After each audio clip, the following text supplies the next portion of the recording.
ஜனங்கள் தடவியாகிலும் ஆண்டவரை அறிந்து கொள்ளணும். நான் ரொம்ப அதை ஆசைப்படுவேன். ஒருத்தர் வந்தாலும் சரி, 4 பேர் வந்தாலும் சரி, 400 பேர் வந்தாலும் சரி, இன்னைக்கு அழைக்கப்பட்டவர்கள் அநேகர் தெரிந்து கொள்ளப்பட்டவர்கள். இன்னைக்கு யாரெல்லாம் வரணும்னு ஆண்டவர் முன் குறிச்சிருக்காரோ அவங்க எல்லாரும் இன்னைக்கு நம்ம நினைச்சிருக்கோம், வந்திருக்கோம். ஜெபம் பண்ணிடலாம்.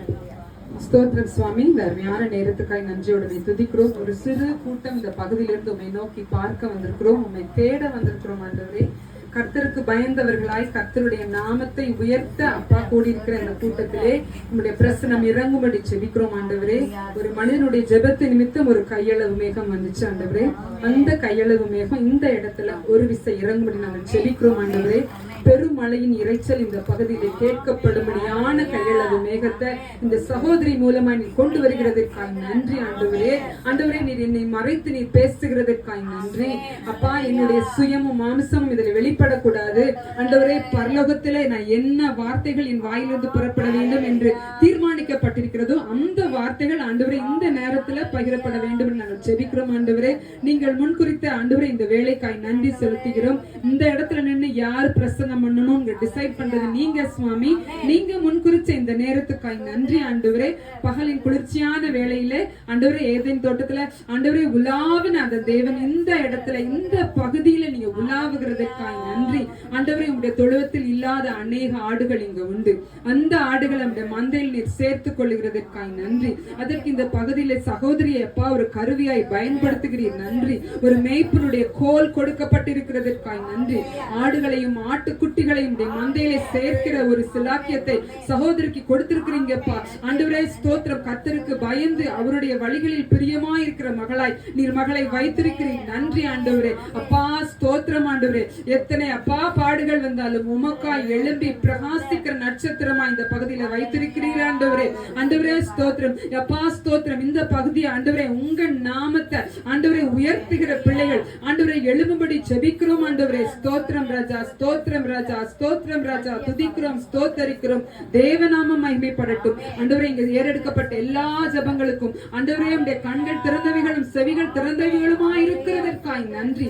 எல்லா இருதயத்தையும் இப்பொழுது வந்திருக்கிற ஒவ்வொருவருடைய இருதயத்தையும் இந்த சத்தத்தை கேட்கிற ஒவ்வொருடைய இருதயத்தையும் ஏசப்பா லீதியாளின் இருதயத்தை அப்பா திறந்தது போல நாங்கள் இயேசுவின் நாமத்தினாலே திறந்து உங்க இரத்தத்துக்குள்ள சிறைபிடிக்கிறோம். ஆண்டவரே, எல்லா வார்த்தைகளும் அப்பா இருதயமாகிய பலகையிலே எழுதப்படும்படி நாங்கள் ஜெபிக்கிறோம். ஆண்டவரே, ஸ்தோத்திரம் ஸ்தோத்திரம். இயேசுவின் நாமத்திலே ஜெபிக்கிறோம் நல்ல பிதாவே, ஆமென்.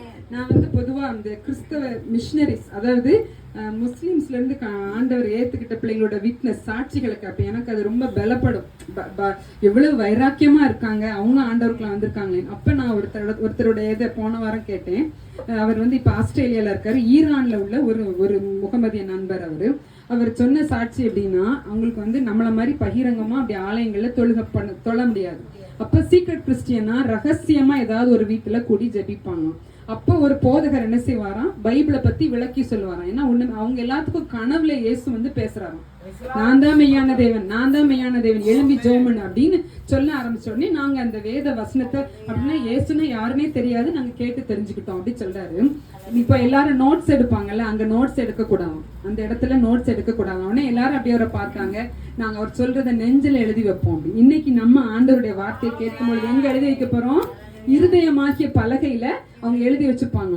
ஏன்னா அவர் அந்த போதகம் பண்ற அந்த போதகர்கள் ரகசியமா செய்யறதுனால என்றைக்கு நாங்க எப்ப இருப்போம், எப்ப எங்களை கொண்டு போடுவாங்கன்னு தெரியாது. ஆனா நாங்க எங்களால முடிஞ்சளவு ஒரு 1/2 மணி நேரம் இல்ல 20 நிமிஷம் ஒரு கூட்டம் போட்டு கடவுளுடைய வார்த்தையை கேட்கறதே அரிதான காரியமா. அப்போ சொல்ற ஒவ்வொரு வார்த்தையும் என்ன செய்வாங்களோ அவங்க சொல்றாங்க, நாங்க நோட்ஸ் எடுக்க கூடாது, இங்க இருதயத்துலதான் எழுதி வச்சுக்கிறோம். அவ்வளவு வாஞ்சையா நாங்க வார்த்தையை கேட்போம். இப்ப வந்திருக்கிற எல்லாரும் வாஞ்சையோட வந்துட்டு நாங்க விசுவாசிக்கிறோம். இன்றைக்கு தியானத்துக்கு எடுத்துக்கொண்ட வேத பகுதி மல்கியா எடுத்துக்கலாம். மல்கியா 4ஆம் அதிகாரம் 2ஆம் வசனம். மல்கியா 4:2 எடுத்தவங்க யாராவது வாசிக்கலாம்? நான் எடுத்தேன், வாசிக்கிட்டா? ஆனாலும் என் நாமத்துக்கு பயந்திருக்கிற உங்கள் மேல் நீதியின் சூரியன் உதிக்கும், அதன் செட்டைகளின் கீழ் ஆரோக்கியம் இருக்கும், நீங்கள் வெளியே புறப்பட்டு போய் கொளுத்த கன்றுகளை போல் வளருவீர்கள். திருப்பி நான் வாசிக்கிறேன். ஆனாலும் என் நாமத்துக்கு பயந்திருக்கிற உங்கள் மேல் நீதியின் சூரியன் உதிக்கும். இதுல ஒவ்வொரு பகுதியா நம்ம இப்ப தியானிக்கலாம். நாமத்துக்கு பயப்படுறவங்க மேல நீதியின் சூரியன் உதிக்கும். அந்த நாமத்துக்கு பயப்படுறதுன்னா என்ன அர்த்தம்? நாமம்னா இதுல என்ன? நாமத்துக்கு பயப்படுறதுனா என்ன, நாமம்னா என்ன? எல்லாரும் பைபிள் வாசிச்சுட்டு இருப்பீங்கன்னு நினைக்கிறேன். இதுல நாமம் எப்படின்னு எதை சொல்லுதுன்னா கர்த்தருடைய வார்த்தை கூட சொல்லலாம். உதாரணமா வெளிப்படுத்தல் 19ஆம் அதிகாரம் 13ஆம் வசனத்துல சொல்லியிருக்கு, இரத்தத்தில் தோய்க்கப்பட்ட வஸ்திரத்தை தரித்திருந்தார், அவருடைய நாமம் தேவனுடைய வார்த்தை என்பதே. அப்ப நம்ம எதுக்கு கீழ்ப்படியணும், எதுக்கு பயந்திருக்கணும்னா தேவனுடைய வார்த்தைக்கு கீழ்பட்டிருக்கணும். வார்த்தை அப்படின்னா இந்த வேதாகமத்துல நான் ஒரு டீச்சரா இருக்கனால அந்த பிள்ளைங்கிட்ட சொல்வேன், இந்த புக், இந்த பைபிள் ஒரு சாதாரண புஸ்தகம் இல்ல, கடவுள் நமக்கு எழுதி கொடுத்த கடிதம்.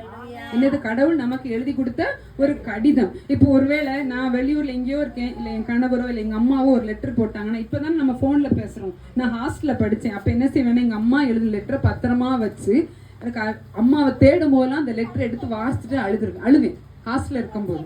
ஏன்னா எங்க அம்மாவை எனக்கு தேடும், அதனால. அப்ப இந்த வேத புஸ்தகம் எப்படின்னா நமக்கு ஆண்டவர் எழுதி கொடுத்த ஒரு கடிதம். சொல்ல போனா காதல் கடிதம் கூட சொல்லலாம். இதுல எல்லா வார்த்தைகளும் இருக்கு, இதுல இல்லாதது ஒன்றுமே இல்லை. இதுல இல்லைன்னா உலகத்துல ஒண்ணுமே இல்லை. இப்ப நம்ம எல்லாம் போன் வச்சிருக்கோம், நாளான அதை அப்டேட் பண்ணிக்கிட்டே இருக்கணும். ஆனா இந்த வேதாகமத்துல உள்ள வார்த்தைகள் இப்பத்துக்கும் பிரயோஜனமா இருந்துச்சு, முடிஞ்சு போன சமூகத்தினருக்கும், அதாவது சந்ததிக்கும் அது பிரயோஜனமா இருந்துச்சு. இனிமேல் வரப்போற சந்ததிகளுக்கும் இதுல உள்ள வார்த்தைகள் என்ன செய்யும்னா பேசிட்டு கொண்டேதான் இருக்குது. இப்பவும் பேசு ஒரே ஒரு வார்த்தை. இப்ப எங்கேயாவது ஒரு போர்டு இருக்கும், சூசைட் பண்ண போறவங்க அதை வாசித்தாங்கன்னா உங்கள் துக்கம் சந்தோஷமாய் மாறணும்னு அந்த மென்டாலிட்டியே தற்கொலை பண்ணுங்கிற எண்ணம் கூட மாறிடுது. ஒரு 3 வார்த்தையில் உள்ள ஒரு வாக்கியம் இந்த வேதாகமத்துல வாக்கியம் பேசுது அப்படின்னா இந்த வார்த்தைகள் எல்லாம் ஜீவன் உள்ளது. நம்ம உயிர் என்ன செய்யும்னா இன்னும் என்ன செய்யும், தூண்டி விட்டு இன்னும் நம்ம நீடித்த நாட்களாய் வாழ்றதுக்கு இது பேருதவியா இருக்கும். நாமத்துக்கு பயந்திருக்கிறவர்கள் மேல் நான் என்ன சொன்னேன், நீதியின் சூரியன் உதிக்கும். அவங்க எப்படி இருப்பாங்கன்னா வெளியே புறப்பட்டு போனாங்கன்னா கொளுத்த கண்டுகளை போல் இருப்பாங்க. நான் இதை வாசிக்கும் போது யோசிச்சேன், கொளுத்த கண்டுகள்னா என்னன்னா, இப்போ ஒரு கண்ணுக்குட்டியை கெட்டி போட்டுருந்தோம்னு வச்சுக்கோங்களேன், அவுத்து விடும்போது தாய்கிட்ட போகும்போது சோகமா போகுமா, குதிச்சு போகுமா, குதிச்சு ஒரு மாதிரி டான்ஸ் எல்லாம் ஆடிக்கிட்டு போகும் பாத்தீங்களா, அதுதான் கொளுத்த கண்டுன்னு அர்த்தமா. அப்போ நம்ம எப்படி இருப்போமா, அப்படியே தாய்கிட்ட பாலை குடிக்கிற கண்ணுக்குட்டி எப்படி இருக்கும், புஷ்ன்னு இருக்கும், அப்படியே அதுல குறைவே இருக்காது, அந்த கண்ணுல துருதுருப்பு இருக்கும். எந்நேரமும் அவுத்து விட்டு பாருங்க, உங்க வீட்டு காம்பவுண்டுக்குள்ள தெளிச்சுக்கிட்டே இருக்கும், சுத்தி ஓடும். அது மாதிரிதான் நம்ம இருப்போமா. எப்ப தெரியுமா நம்ம அப்படி இருப்போமா, நீதியின் சூரியன் நம்ம எல்லாரும் மேலையும் உதிக்கும் போது. அந்த நாமத்துக்கு பயப்படணும்னா அவருடைய வார்த்தைக்கு பயப்படணும். சரி, நீதியின் சூரியன் நம்ம எல்லாரும் மேலையும் உதிச்சுச்சுன்னா என்ன நடக்கும்? ஏசாயா 60ஆம் அதிகாரம் 1ஆம் வசனம் எடுத்து பாருங்க. ஏசாயா 60, எழும்பி பிரகாசி, உன் ஒளி வந்தது, கர்த்தருடைய மகிமை உன் மேல் உதித்தது. சோ நம்ம மேல ஆண்டவருடைய நீதியின் சூரியன் உதிச்சுச்சு அப்படின்னா நம்ம என்ன ஆவோமா, எழும்பி பிரகாசிக்க ஆரம்பிப்போம். இந்த சகோதரி கிறிஸ்துவை ஏற்றுக்கொண்டோன்னு என்னாச்சு, அப்போ கொஞ்சமா ஆண்டவருடைய நாமத்தை அவங்க என்ன செய்ய ஆரம்பிச்சிட்டாங்க, பகிர ஆரம்பிச்சிட்டாங்க. அப்ப எழும்பி பிரகாசிக்க ஆரம்பிச்சிட்டாங்க. கர்த்தருக்கா என்ன செய்ய ஆரம்பிச்சிட்டாங்க, எழும்பி பிரகாசிக்க ஆரம்பிச்சிட்டாங்க. அதுக்கப்புறம் பிரகாசிக்கிறது மட்டும் இல்ல, இப்போ ஒரு வீட்டுல ஒரு பிரகாசமான ஒரு லைட் போட்டிருக்காங்க அப்படின்னா என்ன ஆகும், அந்த பகுதி முழுசும் வெளிச்சமா, அந்த பகுதி முழுசும் வெளிச்சமா இருக்கும். அந்த வெளிச்சத்துக்கு நிறைய பேர் வருவாங்க, அப்படிதானே? இங்க வெளிச்சமா இருக்க நேரம் இங்க உட்காந்துட்டு போவோமே அப்படின்னு சொல்ற நிறைய பேர் இருப்பாங்க. அதே மாதிரி அந்த 63ல பாத்தீங்கன்னா, உன் வெளிச்சத்தின் இடத்திற்கு ஜாதிகளும் உதிக்கிற உன் ஒளியின் இடத்திற்கு ராஜாக்களும் நடந்து வருவார்கள். சோ நமக்குள்ள ஒரு ஒளி வந்துச்சு. இப்போ இந்த நம்ம சூரியனை எடுத்துக்கிட்டோம்னா அது இயற்கையாவே கடவுளுடைய படைப்பு. எப்படின்னா அதுல இருந்து வெளிச்சம் வரும். சந்திரன் எப்படின்னா அந்த சூரியன்ட்டு இருந்து ஒளிய வாங்கி நமக்கு இரவுல பிரதிபலிக்குது. நம்ம எல்லாரும் அது மாதிரிதான். நம்ம அப்ப எனக்குள்ள ஒரு ஒளி இருக்குன்னா, நம்ம யோவான் 1ஆம் அதிகாரத்துல வசிக்கிறோம், அது மனுஷனுக்கு ஒளியா இருக்கிறதுன்னு இருக்கு. அந்த ஆண்டவருடைய வார்த்தை, ஆதியிலே வார்த்தை இருந்தது, அந்த வார்த்தை தேவனிடத்தில் இருந்தது, அது தேவனா இருந்தது, அவருக்குள் ஜீவன் இருந்தது, அந்த ஜீவன் மனுஷருக்கு ஒளியா இருந்துச்சு. இப்போ எனக்குள்ள ஒரு ஒளி இருந்துச்சுன்னா அந்த ஒளி என்ன சுற்றி உள்ளவங்களை என்ன செய்யும்னா அது பிரகாசிக்க பண்ணும். நானும் பிரகாசிப்பேன், என்னை சுற்றி உள்ளவங்க அது அப்படியே ஒரு காந்தம் நம்ம கையில இருந்துச்சுன்னா, ஒரு இரும்பு பொருளை வச்சோம்னா கொஞ்ச நேரம் அது என்ன செய்யும் தெரியுமா, அந்த காந்தத்திலிருந்து ஈர்க்கும், கொஞ்ச நேரத்துல அதுகிட்டே ஏதோ தொட்டா ஒட்டிக்கிட்டு வராது. அப்ப என்ன ஆகும்னா அந்த காந்தத்திலிருந்து கொஞ்சம் பகுதி அந்த காந்த தன்மை இந்த பக்கம் மாறி வருது. அதேதான் நம்ம கிறிஸ்துவுக்குள்ள எப்பொழுதும் இருக்கும் பொழுது உங்களுக்குள்ளேயும் எனக்குள்ளேயும் அந்த ஒளி என்ன செய்யும்? சுடராய் எப்பொழுதும் இருக்கும். அநேகரை கிறிஸ்துவின் பக்கம் இழுத்து கொள்கிற நற்கந்தமா இருப்போம். இப்போ ஒவ்வொருத்தரும் வீட்டுல சென்ட் பாட்டில் வச்சிருப்போம். அந்த சென்ட் போட்டோன்னே இப்போ ஸ்கூலுக்கு போறீங்க இல்ல எங்கேயா போனா நல்லா மணக்குதே, என்ன சென்ட் போட்ட கேட்பாங்களே, என்ன பவுடர் போட்டீங்க, நல்லா மணக்குதே அப்படி கேட்பாங்க. அப்போ உங்களுக்குள்ளே எனக்குள்ளேயும் அந்த கிறிஸ்துவின் மனம் இருந்துச்சுன்னா அநேகரை இழுத்துக்கொள்ளும். பிசாசுகள் என்ன செய்யும்? அந்த ரோடில் மட்டும் இல்ல, அது அறிக்கை பண்ணும், உன்னதமான தேவனுடைய குமாரத்தி ரட்சிப்பின் வழியை அறிவிக்கிறவர்கள் இவர்கள் சொல்லி அதுவே அறிக்கை பண்ணி என்னால இந்த இடத்துல இருக்க முடியலன்னு போகும். எப்ப தெரியுமா இது நடக்கும்? உங்களுக்குள்ள எனக்குள்ளேயும் அந்த நீதியின் சூரியன் எப்பொழுது என்ன செய்யும்? மேல உதிக்கும் பொழுது இது நடக்கும். இதுக்கு ஆதாரமா இப்ப நம்ம 1 அதிகாரம் ஆதியாகமம் எடுத்துட்டோம்னா, ஆதியிலே வார்த்தை இருந்தது, அந்த வார்த்தை தேவனா இருந்தது, அது தேவனிடத்தில் இருந்ததுன்னு வாசிக்கிறோம்ல.